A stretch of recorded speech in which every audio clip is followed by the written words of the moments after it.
A paz do Senhor Jesus Cristo. Deixa eu compartilhar com você algo que está no meu coração há mais de 30 anos. João 14:12. Em verdade vos digo, que aquele que crê em mim, também fará as obras que eu faço, e outras maiores fará, porque eu vou para junto de meu Pai. Queridos, desde a minha conversão, eu sempre fui muito empolgado com isto. Em ver Jesus ser engrandecido na intensidade máxima. Quando Jesus disse: todo o poder me foi dado nos céus e na terra, eu vejo ele com todo o poder, sem limites. Eu não consigo ver limitação na sua expiação, no seu sacrifício. Quando eu olho para Jesus, eu vejo ele como todo-poderoso. Quando eu olho para a igreja primitiva, os sinais que ali aconteciam, eu vejo isso como uma coisa normal. Como saúde espiritual, sinais, prodígios, maravilhas e milagres. Muitos transferem isso para o céu. É um direito da pessoa ter uma teologia assim, de que lá no céu as pessoas serão curadas e libertas. Tudo bem. Outros dizem que vamos esperar o milênio, porque no milênio seremos governadores e produziremos esses sinais. Mas quando eu vejo na feitiçaria pessoas fazendo milagres maiores do que a igreja faz, quando eu vejo no Apocalipse que o filho do diabo, durante a grande tribulação, fará cair fogo do céu, fará uma imagem de escultura falar, e fará grandes prodígios que enganarão o mundo inteiro, eu digo, gente, Jesus Cristo é maior que tudo isto. Eu ouso acreditar que existe uma capacidade gradativa de nós nos entregarmos a Deus e que Ele consiga encontrar mais e mais e mais liberdade para ir nos levando à humildade. Isso é muito importante. Quem será tão humilde para receber tudo o que Deus tem para dar e continuar humilde? Porque você sabe, em terra de cego, quem tem olho é rei. Se Deus começa a operar muito através de uma pessoa, muito, lá vem o diabo para tentar transformar essa pessoa num ídolo. Tentar promover essa pessoa para que ela seja engrandecida. O diabo adora criar ídolos. Então, se ele não pode impedir os sinais, quando esses sinais acontecerem, ou ele dirá que é espírito do erro, que é hipnose, que é pensamento positivo, ou ele tentará exaltar essa pessoa, promover essa pessoa. E se a pessoa não tiver estrutura espiritual para entender que somente Cristo é grande, somente Cristo é o Senhor, somente Cristo merece toda a honra, toda a glória e todo o louvor, se essa pessoa não for trabalhada para ser humilde, e para atribuir toda a honra, toda a glória ao Senhor. E ao mesmo tempo, humilde para perdoar as perseguições e invejas. Porque quando a pessoa começa a realmente liberar muito do Espírito e acontecer muitos milagres, vai se levantar inveja, perseguições, não é? Como aconteceu na igreja primitiva. O ponto forte de Paulo é que ele perdoava os que lhe perseguiam. Ele não ameaçava, não se vingava, né? Ele tinha um coração perdoador, um coração que amava os seus inimigos. Então é muito importante ser talhado no fruto. Isso aqui é um nível seguro, né? Ser trabalhado no fruto para que quando Deus operar, essa pessoa não venha a ser cruel com os seus adversários e também não ser soberba. Quem será que será tão humilde, queridos, para produzir essas obras de João 14:12, quem crer em mim fará as mesmas obras e maiores? Nós não vemos isto. Queridos, eu vejo o Senhor Jesus como todo-poderoso, como aquele para quem não há impossível. A questão toda é, ninguém nunca fez isto, mas não é porque ninguém nunca fez que Deus não quer e possa fazer. Ninguém tinha aberto o Mar Vermelho antes, não é? Então a gente não pode se limitar. E também não pode achar que seja impossível. Porque eu creio num Deus. Deixa eu dizer para você, no Jesus que eu creio. Eu creio num Deus que você impõe a mão sobre uma pessoa que não tem um braço e nasce um braço. Um Deus que pode criar membros que foram perdidos. Um homem que está chorando numa cama porque perdeu uma perna e não pode mais caminhar, e você orar e nascer uma perna, nascer um braço. Uma pessoa que tem um olho de vidro, nascer um olho. Eu creio num Deus que pode fazer uma criança com síndrome de Down voltar à feição normal. Esse é o Jesus que eu creio. Eu creio num Deus que pode ressuscitar um morto de 8 dias. Se Jesus ressuscitou um morto de 3 dias, nós podemos ressuscitar um morto de 8 dias. Eu creio num Deus que pode fazer aparecer dinheiro na sua conta bancária.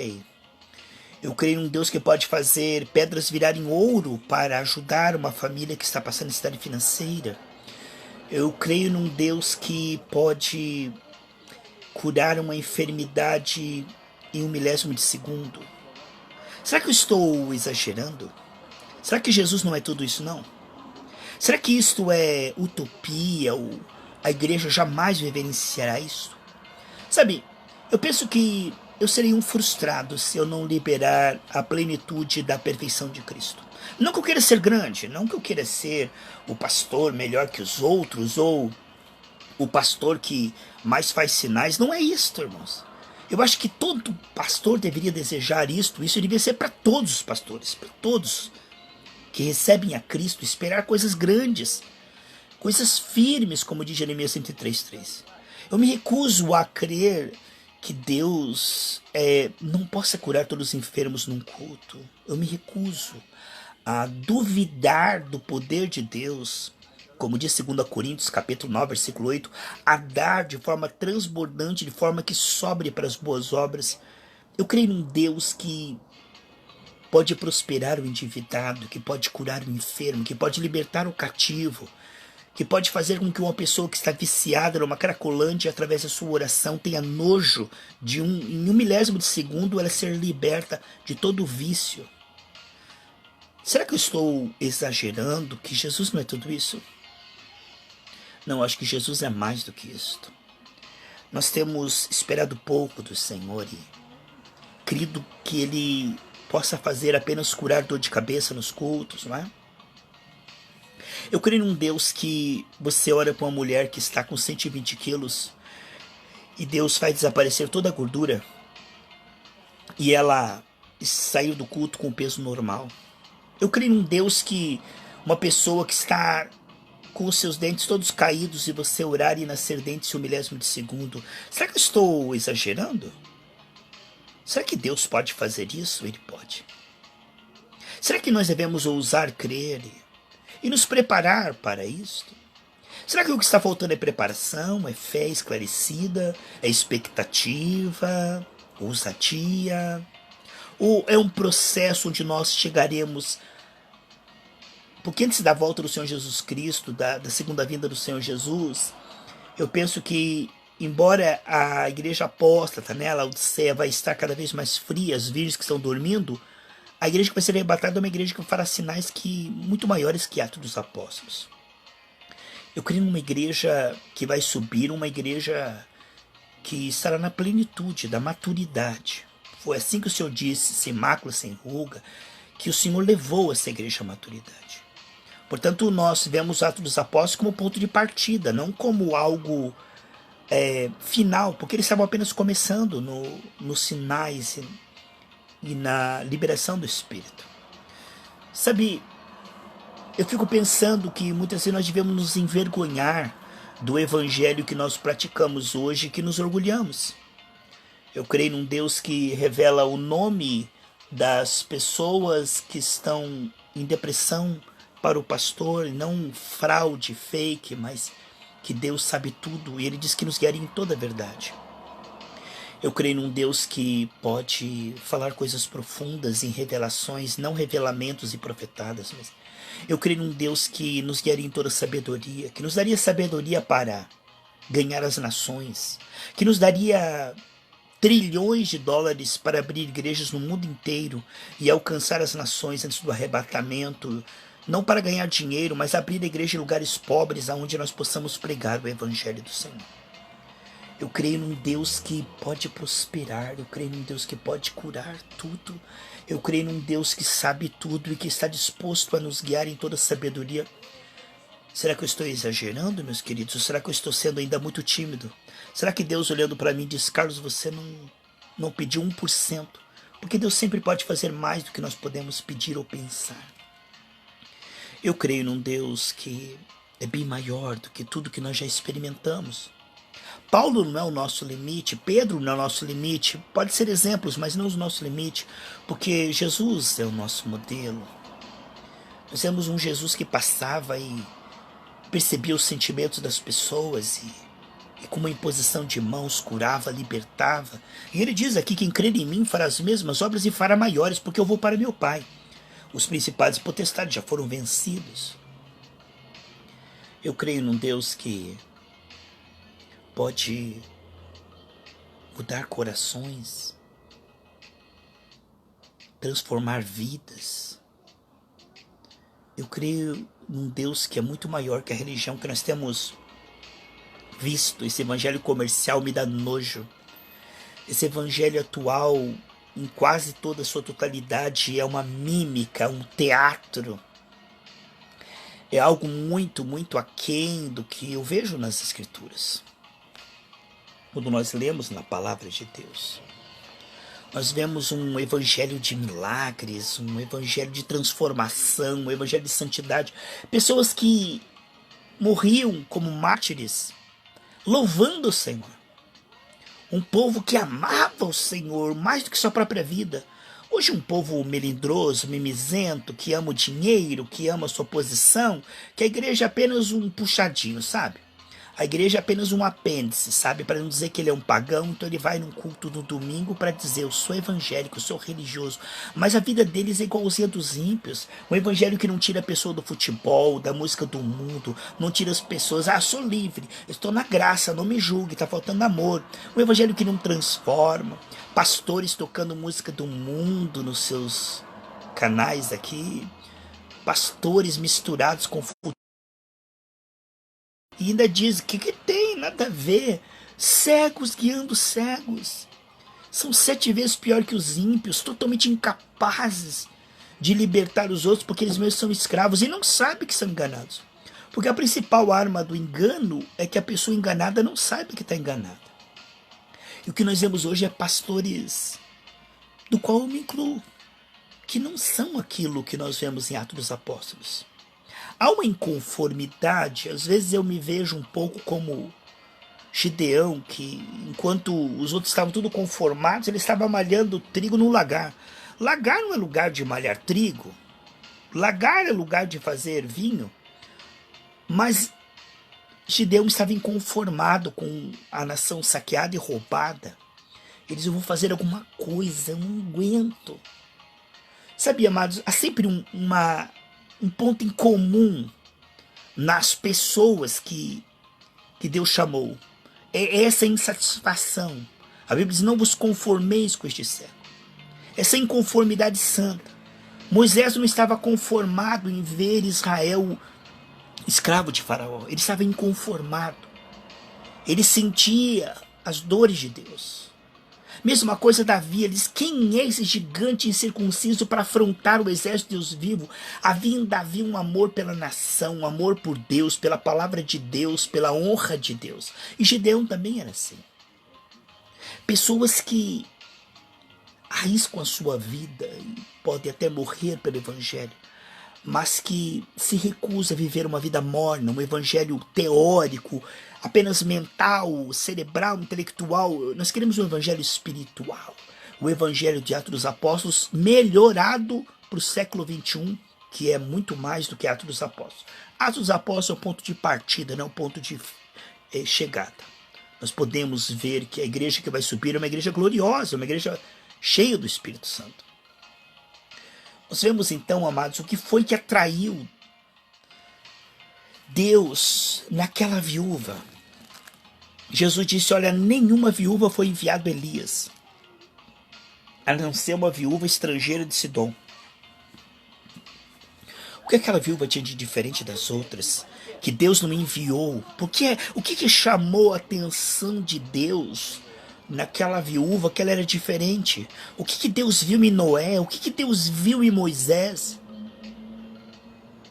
A Bíblia diz que Deus ordenou aquela viúva alimentar Elias. E ela estava ali orando e ia comer o seu último pão com seu filho e iria morrer.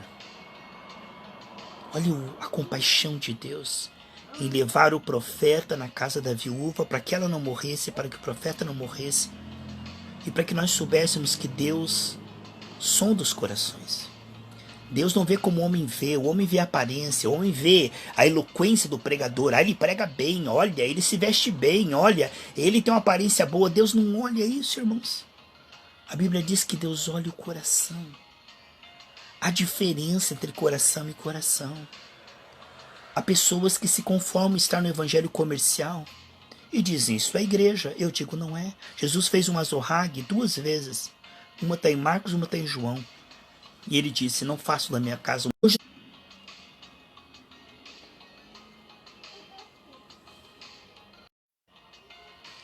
Sabe, quando nós nos contentamos com um pouco, nós somos medíocres.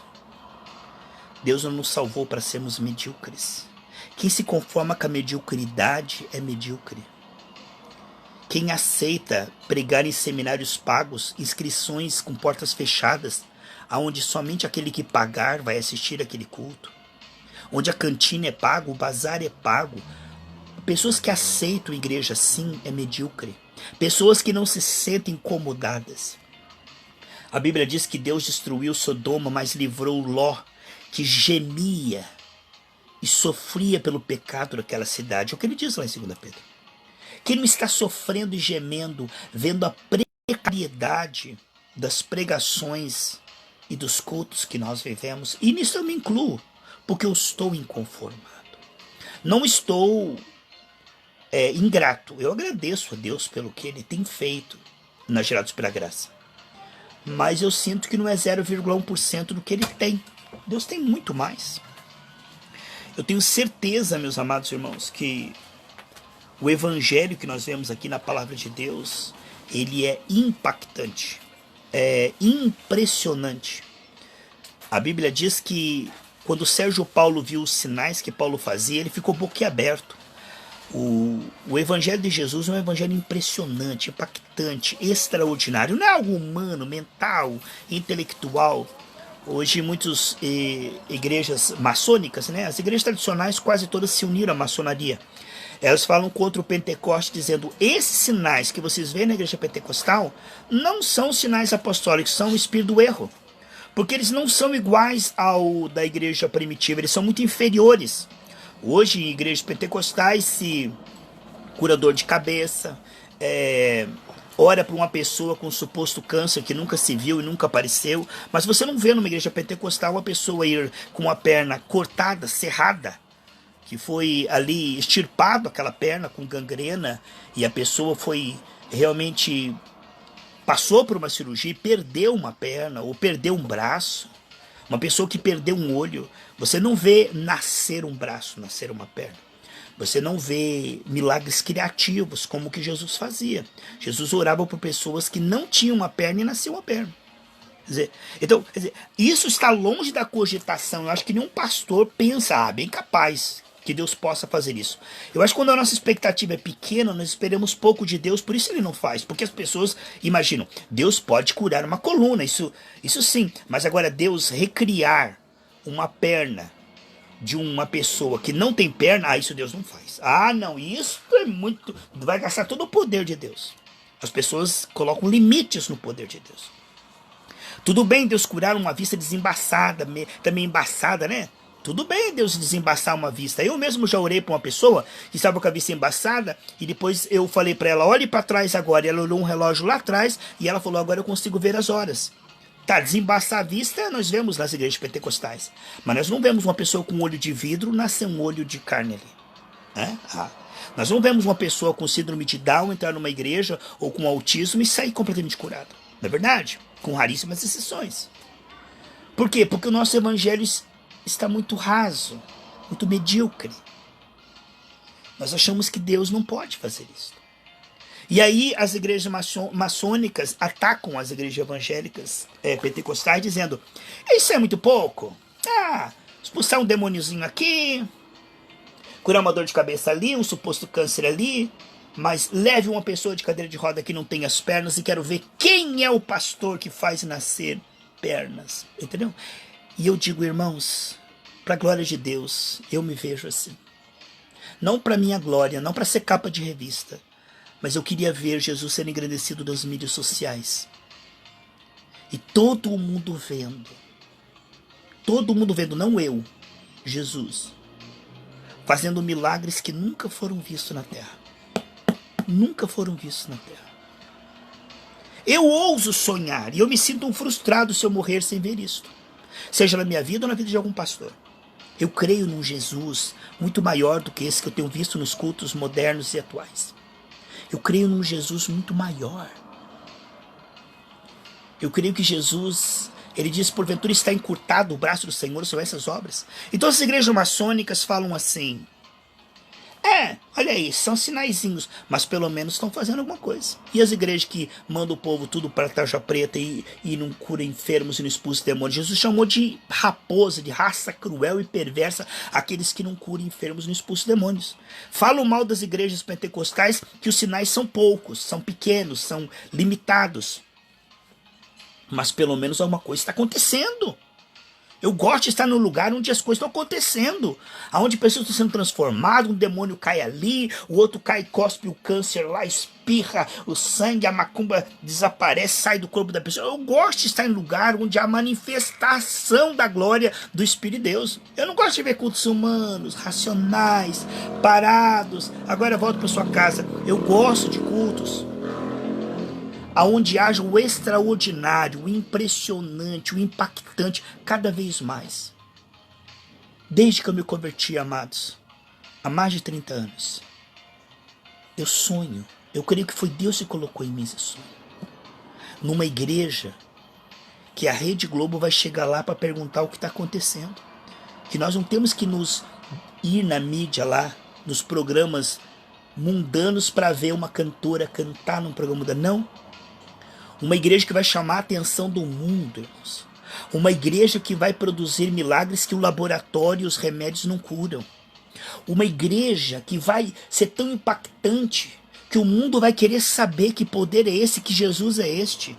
Aonde os pastores serão entrevistados para dizer que Jesus é este. Que poder é este? Uma igreja que impacte.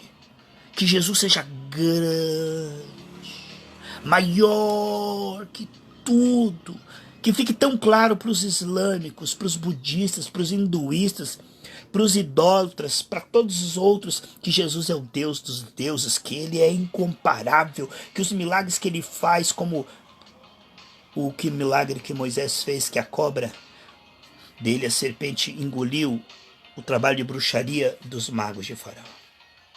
O que Deus faz é tão maior. Amados, ouse crer num Deus impactante aqui agora. Não releve isso para o céu. Não releve isso para o milênio. Não diga que Deus não quer curar enfermos. Não represente mal o Senhor, porque foi isso que Moisés fez e não entrou na terra prometida. Não diga que o Senhor não quer curar enfermos, porque é a tua incapacidade, e a tua despreparo, a tua falta de jejum, de madrugadas com Deus, porque você vê um Deus que não quer curar enfermos, você está vendo um outro Deus. O Deus da Bíblia, que é o mesmo hoje, ontem, eternamente, é um Deus que ama curar enfermos, libertar cativos, prosperar os endividados, doces cheios, salvar os pecadores, libertar famílias. É o mesmo Jesus da Galileia. Ele não mudou. E hoje muitos Jesuses se pregam aí. Um Jesus que não quer curar enfermos, só quer te levar para o céu. Um Jesus que não se importa com a tua vida financeira. Como dizem, quem prometeu dinheiro foi o diabo. Você quer dinheiro, faça pacto com Satanás. Então um Jesus que é menor que o diabo, que ele não prospera, que ele quer ver você passando fome, com o gás cortado, com as crianças sem leite. Eu não creio nesse Jesus. Eu creio num Jesus que por onde ele passa, ele faz sobrar 12 cestos cheios. Eu creio num Deus que enviou Elias para uma viúva faminta. Sabe, esse Deus que eu creio é um Deus que se revelou a mim. Eu não aprendi com homens.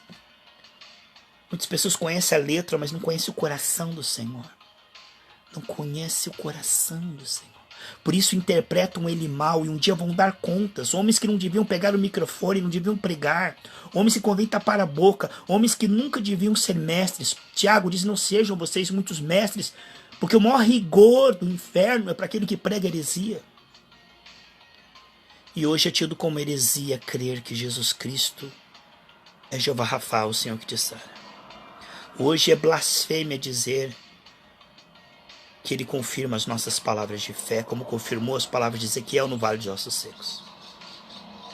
E aí fica o título dessa live. Será que eu estou exagerando?